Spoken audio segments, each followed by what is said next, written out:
안녕하십니까? 오늘은 요한계시록 14장 7절 말씀을 가지고 함께 묵상하도록 하겠습니다.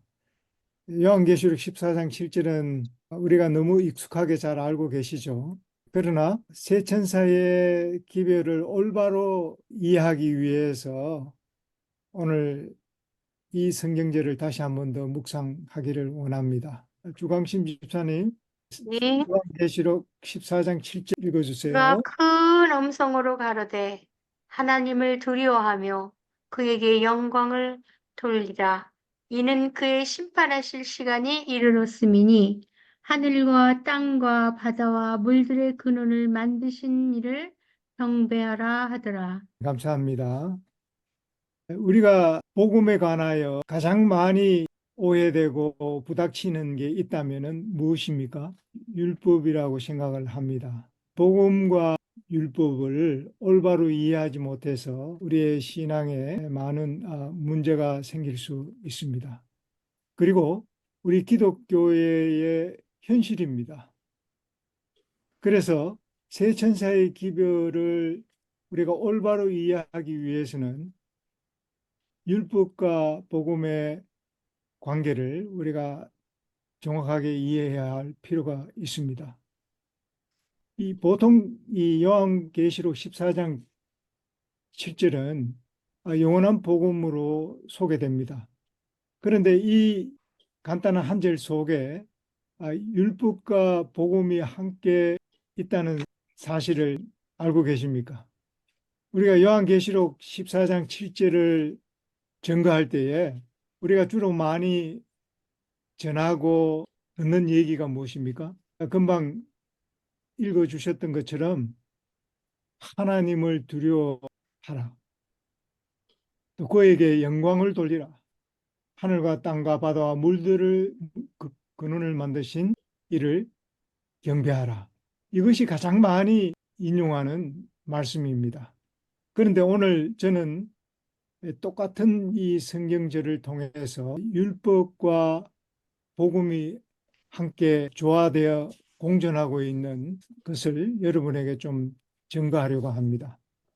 보통 개신교회에서 구약은 율법이고 또 신약은 복음이다 이래가지고 율법과 복음을 이렇게 분리시켰습니다. 율법과 복음이 분리된다는 얘기는 구약과 신약을 분리시키는 거나 마찬가지입니다.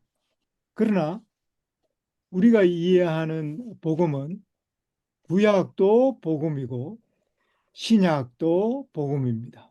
또 다르게 표현하자면 구약이 율법이고 신약도 율법입니다.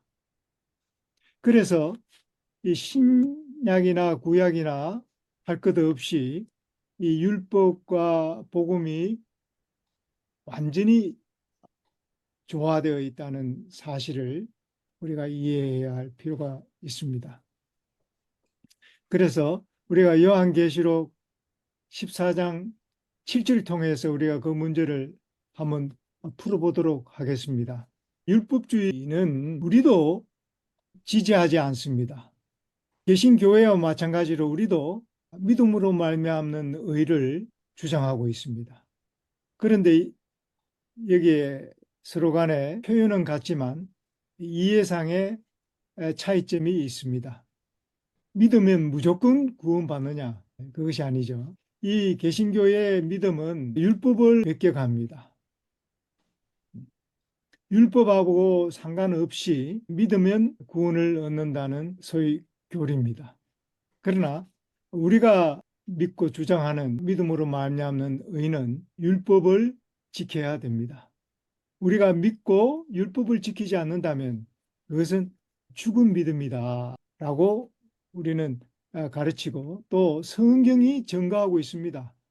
야고보서 2장을 한번 찾아서 한번 읽고 계속하겠습니다.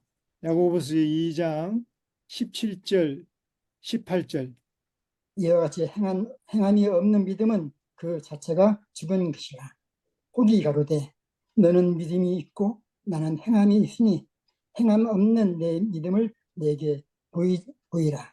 나는 행함으로 내 믿음을 내게 보이라. 예. 행함이 없는 믿음은 그 자체가 죽은 것이라. 그렇기 때문에 예수 그리스도를 믿음으로 구원을 얻지만 그 믿음이 하나님의 계명을 지키는 것을 제외시키지 않습니다. 예, 그것을 우리가 분명히 이해를 해야 되겠고요. 여기에 율법과 복음이 함께 있는데 요한계시록 14장 7절에 율법이 보입니까? 율법이 잘 보일 수도 있고 어떤 분에게는 잘 보이지 않습니다. 예, 우리가 눈에 잘 보이는 것은 제가 처음에 언급했듯이 하나님을 두려워하라. 잘 보입니다. 그에게 영광을 돌리라. 하늘과 땅과 바다와 물들의 근원을 만드신 이를 경배하라. 이거는 잘 보입니다. 그런데 가운데 살짝 지나가는 부분이 있어요. 예, 그것이 무엇입니까? 이는 그의 심판의 시간이 이르렀음이니 여기 심판에 관한 이야기가 나옵니다. 제가 간단하게 요약을 하자면 이 심판 안에 이 심판의 기별 안에 율법과 복음이 다 들어 있습니다. 보통 우리가 중요한 것을 가운데 두지 않습니까? 그렇다고 해서 하나님을 두려워하라, 경배하라는 그 날개를 무시하는 것은 아닙니다. 하나님을 두려워하고 그에게 영광을 돌리고 창조주 하나님께 경배드리는 이유가 가운데 있습니다. 그렇기 때문에 그 이유를 모르고 우리가 하나님을 두려워한다는 것은 그것은 위험한 신앙이죠. 제대로 신앙을 하는지 안 하는지 우리가 알 수가 없습니다. 그러나 하나님을 두려워하고 그에게 영광을 돌리는 이유를 아는 사람에게는 반석 같은 신앙을 할 수가 있다고 생각이 듭니다. 여기서 심판은 어떤 심판입니까? 이 심판에는 두 가지 심판이 있습니다. 그 두 가지 심판은 악인의 심판과 의인의 심판이 있습니다. 그 다음에 또 하나님의 자비가 있는 심판과 하나님의 자비가 없는 심판이 있습니다. 어떤 심판이 되어야 하겠습니까? 하나님의 자비가 없는 심판은 복음이 될 수가 없어요. 심판은 가히 좋은 것은 아니지만 그러나 이 심판이 복음인 것은 우리의 죄를 깨닫고 회개하면 죄 사함을 얻을 수 있는 하나님의 자비가 있는 심판이기 때문에 그렇습니다. 지금 현재 진행되고 있는 심판입니다.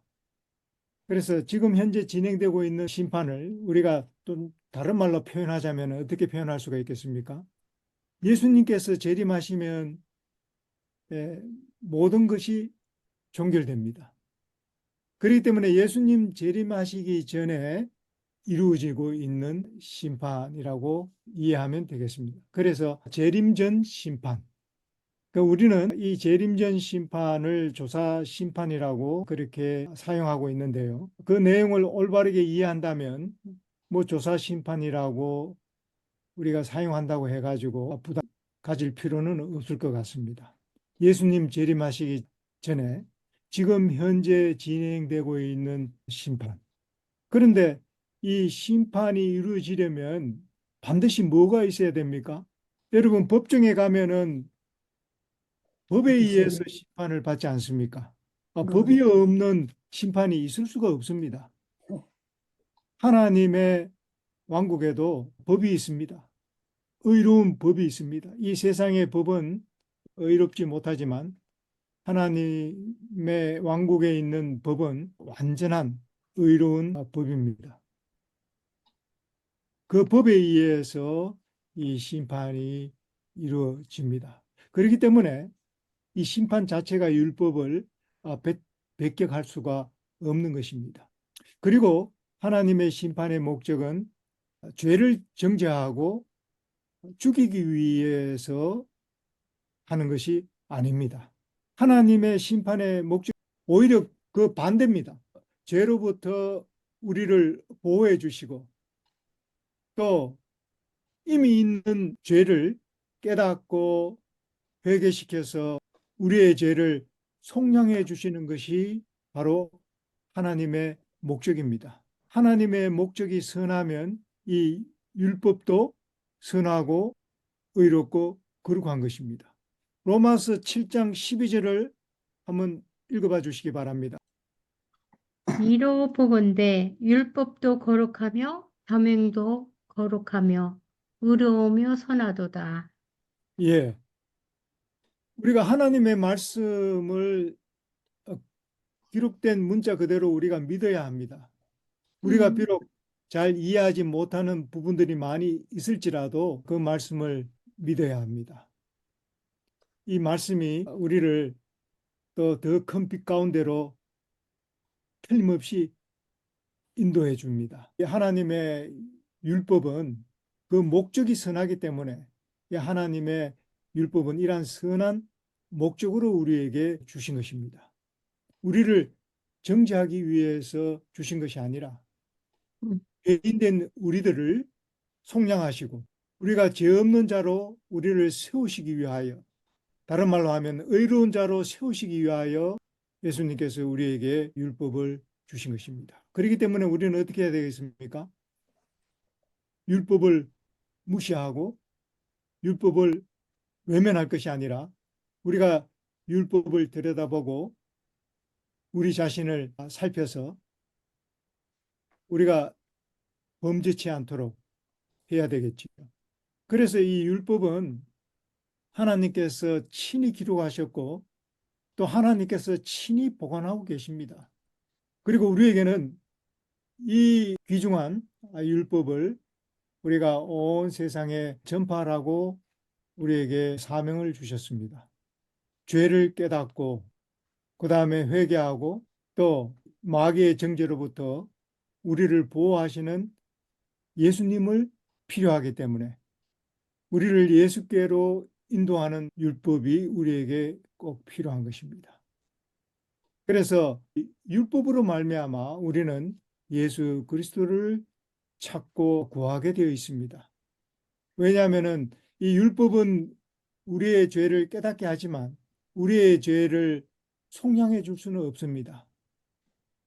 우리의 죄를 씻어 줄 수는 없습니다. 우리의 죄를 속량하기 위해서 예수님께서 복음으로 약속해 주셨습니다. 이 복음의 약속은 창세전에 이루어진 것입니다. 그리고 죄가 발생하였을 때 하나님께서 선포하셨습니다. 그래서 성경에 최초로 복음을 선포한 곳이 어디에 나옵니까? 창세기 3장 15절에 나오죠. 창세기 3장 15절에 그 복음이 처음으로 반포된 이유가 무엇입니까? 바로 창세기 3장에서 처음으로 죄가 발생하였기 때문입니다. 그래서 이 복음이라는 것은 죄에 대한 비상대책으로 하나님께서 창세전에 예배해 두셨는데 하나님께서 그 언약대로 그 복음을 반포하신 것입니다. 그것이 바로 창세기 3장 15절입니다. 창세기 3장 15절을 다시 한 번 더 우리가 읽어보겠습니다. 내가 너로 여자와 원수가 되게 하고 너의 후손도 여자의 후손과 원수가 되게 하리니 여자의 후손은 내 머리를 상하게 할 것이요 너는 그의 발꿈치를 상하게 할 것이니라 하시고. 아멘. 예. 음. 여기에 여자의 후손은 장차 오실 예수 그리스도를 가르칩니다. 그리고 발꿈치를 상한다는 얘기는 예수님께서 어떻게 운명하실 것을 미리 보여주시는 것입니다. 예수님께서 십자가에 못 박히시고 부활하신 것은 발꿈치를 상하신 사건입니다. 이 발꿈치가 상했으니까 부활할 수가 있지요. 그래서 참 하나님께서 재미있게 표현을 주셨습니다. 예수님께서 이 십자가에 못이 박힐 때에 이 복음을 익히 제자들이 알았더라면 얼마나 참 놀랄 순간입니까? 그러나 이 복음을 깨닫지를 못했어요. 예수님 재림 직전에 살아가는 말세에 우리들에게 하나님께서 제자들이 받지 못했던 큰 빛을 우리에게 주셔서 이러한 것들을 다 이해할 수 있도록 그렇게 해 주셨습니다. 얼마나 감사한지 모르겠습니다. 이 첫째 천사의 이 기별, 세 천사의 기별로 표상된 영원한 복음은 심판의 기별입니다. 그리고 이 심판의 기별은 곧 무엇입니까? 복음입니다. 영원한 복음입니다. 우리가 두려워할 심판이 아니요. 우리가 하나님께 감사하고 하나님을 찬양해야 할 복음입니다. 왜냐하면 하나님께서 우리의 죄를 사시기 위하여 자신을 속량 제물로 드리셨습니다. 그리고 믿는 자는 누구든지 영생을 약속하셨습니다. 우리가 자주 암송하고 또 설교단에서 자주 인용되는 요한복음 3장 16절은 그것은 영원한 복음입니다.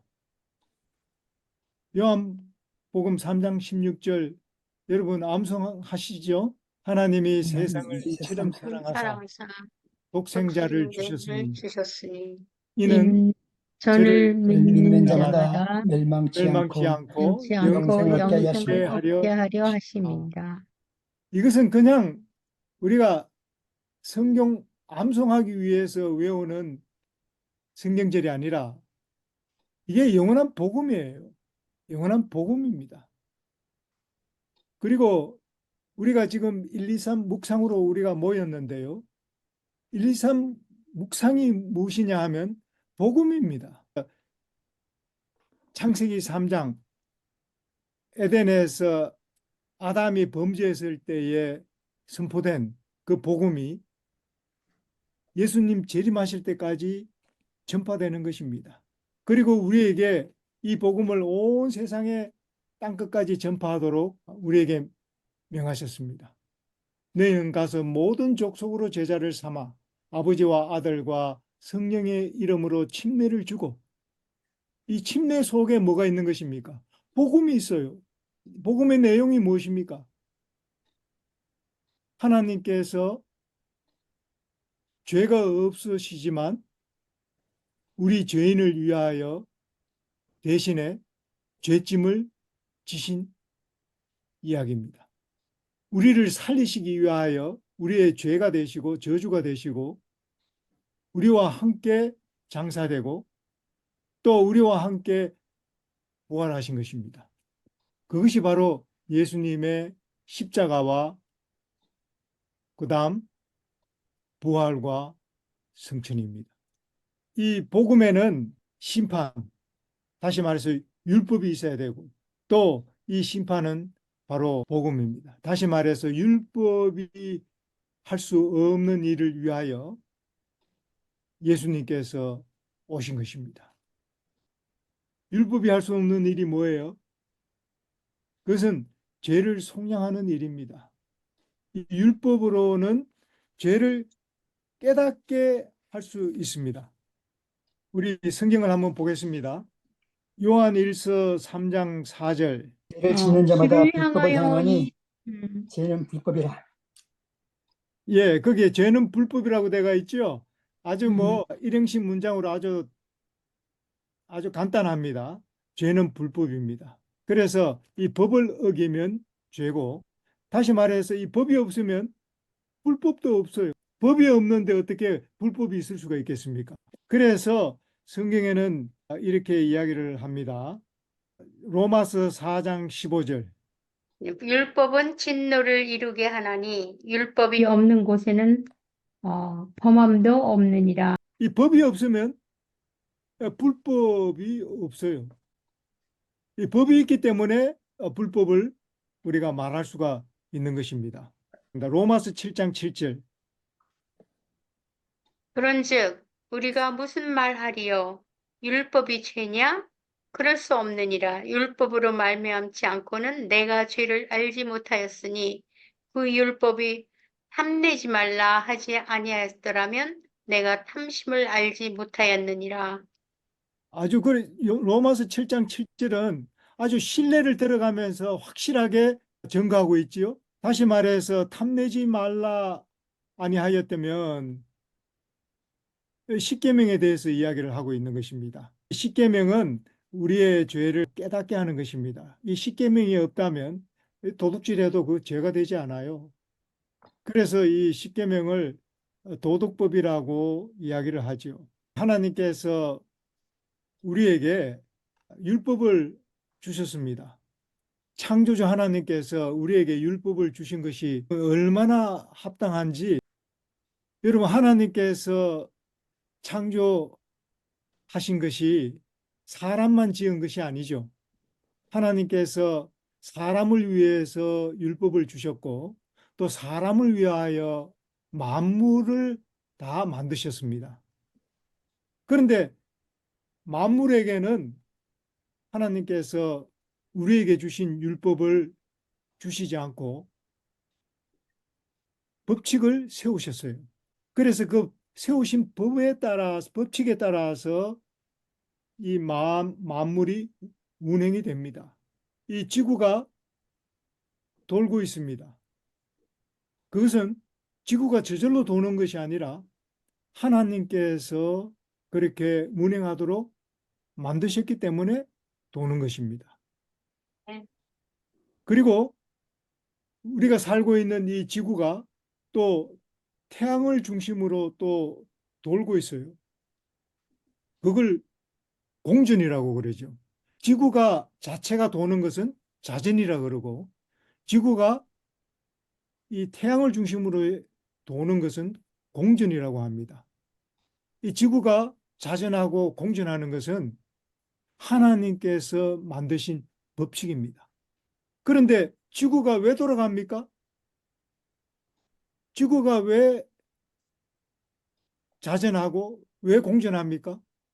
만약에 지구가 물건처럼 움직이지 않는다면 시간이 흘러가지 않습니다.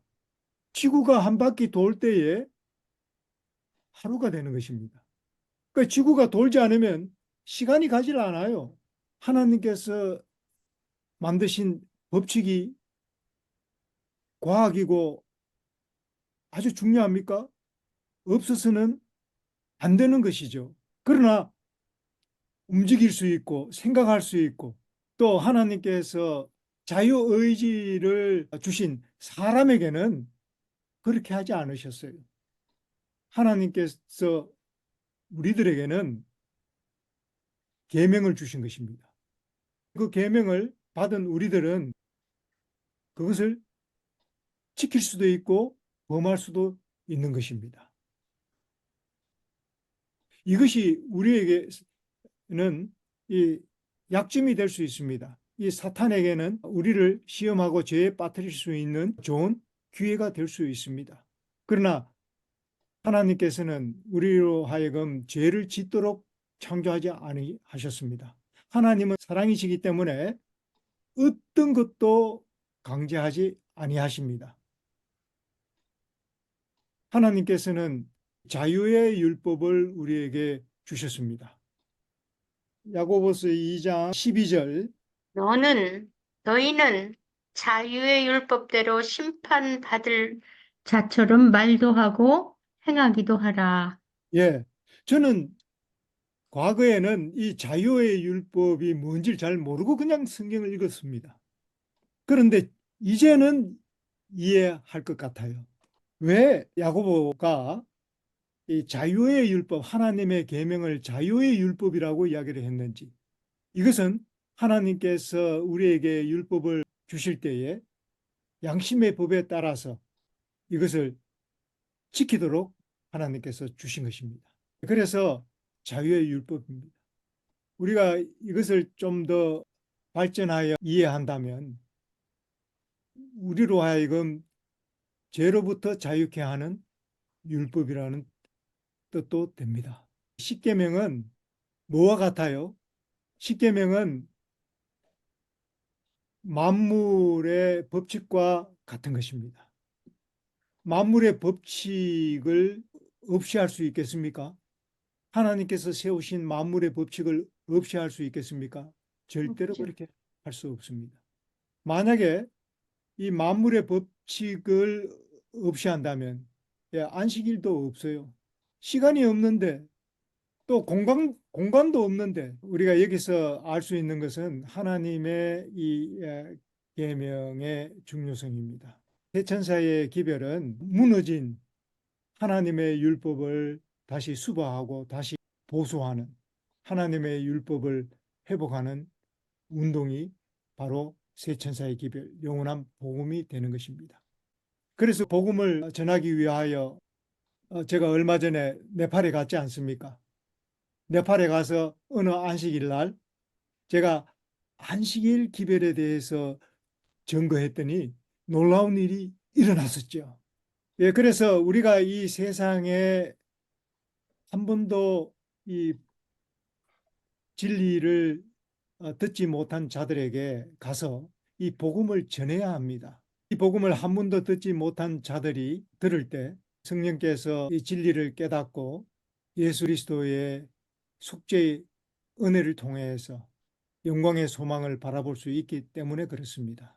요한계시록 14장 7절은 정말 율법과 복음이 완전한 조화를 통해서 나가는 영원한 복음인 것을 우리가 알게 됩니다. 그리고 이 속죄는 이 지상 성소에서 대제사장이 합니다. 대제사장은 1년에 한 번 7월 달에 대속죄일을 위해서 열흘 전에 나팔을 붑니다. 그것을 나팔절이라고 이야기하죠. 그리고 10일 후에 대속죄일을 보내게 됩니다. 그리고 대속죄일을 마치면 이제 마지막 절기가 있는데 그 마지막 절기가 장막절입니다. 이 대속죄일은 이 세상에서의 마지막 절기입니다.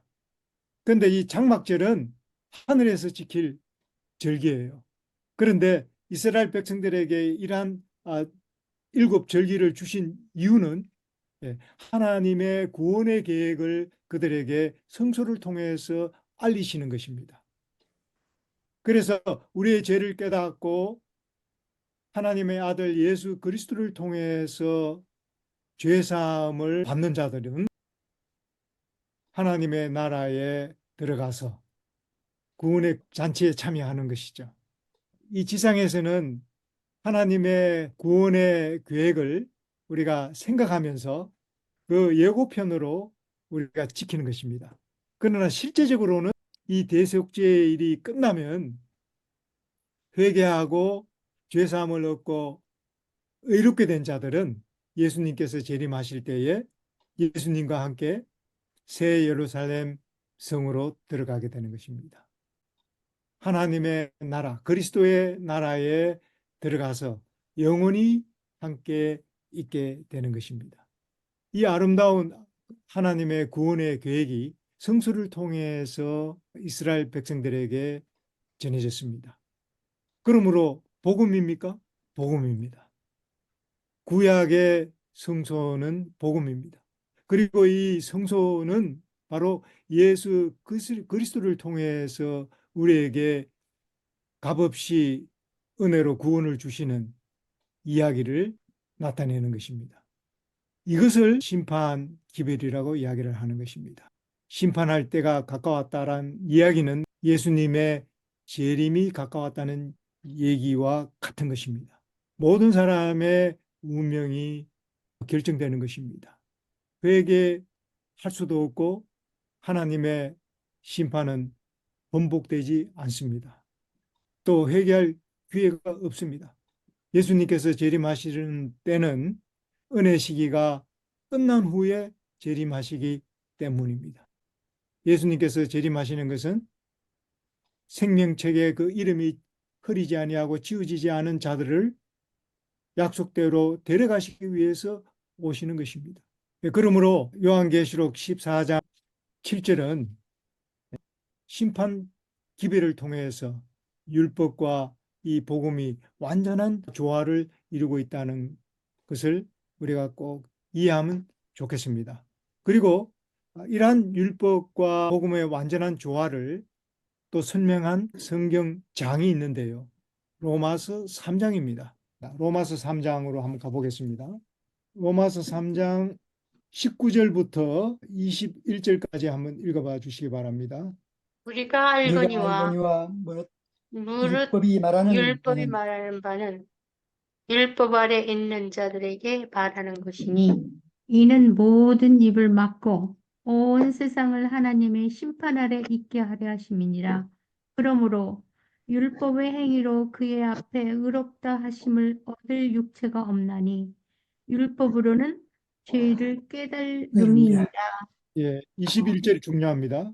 이제는 율법 외에 하나님의 한 의가 나타났으니 율법과 선지자들에게 증거를 받은 것이니라. 예, 그래서 이 남은 자손은 하나님의 계명을 지키며 예수의 증거를 가진 자들입니다. 그 예수의 증거 바로 선지자들에게 증거하셨고 예수님이 친히 증거하셨고 또 사도들을 통해서 증거하셨고 이제는 선지자와 사도들의 자손인 우리들을 통해서 예수의 증거를 가진 자로 요한계시록 12장 17절은 우리의 신원을 그렇게 이야기해 주고 있는 것입니다. 그래서 세 천사의 기별은 정말 이 율법과 이 복음은 떼야 뗄 수도 없고 이 세 천사의 기별 영원한 복음을 올바로 이해하는 자들은 절대 율법을 폐지했다거나 변경했다거나 그는 이야기나 생각조차 할 수가 없는 것입니다. 그렇기 때문에 우리는 요한계시록 14장 7절 이 영원한 복음을 올바로 이해하고 우리가 이 영원한 복음을 온 세상에 땅끝까지 또 우리의 이웃과 우리 친구들과 우리 또 친척 형제 자매들에게 하나님의 율법이 회복되고 예수 그리스도의 재림을 촉진할 수 있도록 우리가 하나님을 기쁘시게 하는 그런 믿음 가운데 사시는 우리 모두가 되기를 바라면서 말씀을 줄입니다.